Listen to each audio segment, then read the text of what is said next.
تختلف عادات وتقاليد الاحتفال بالسنة الأمازيغية، فبالرغم من هذا التنوع نجد هناك تقليدا مشتركا، وهو قيام النسوة بأعداد وجبة أكل خاصة تتفاوت مكوناتها من جهة لأخرى.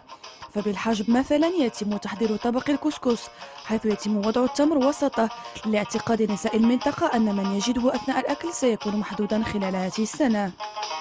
فاش كياكلوا الطعام كنهزوا واحد اللقمه كنديروها في المغرفه وكنبيتوها في النجوم، كنلقاو فيها الصباح اما زغبه ديال البقر ولا ديال الغلام ولا ديال المعيز، المهم كنلقاو فيها شي حاجه باش كنعرفوا بان العام راه العام مزيان. نتمناو نديروا بحال مواتنا كطعام، وحتى البنات يكونوا بحال مواتنا، وسنه سعيده لكم.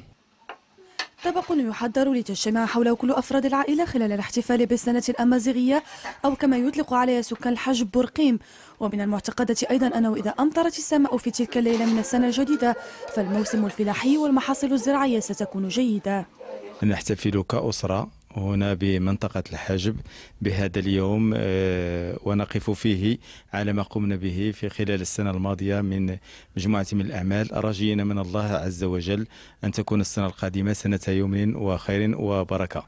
وكنتمنى من الشباب أنهم يتشبتوا دائما بالعادات والتقاليد ديالهم، لأن في الحقيقة هذا موروث وشي حاجة اللي خلاوها الأجداد لابد خصنا نحافظوا عليها.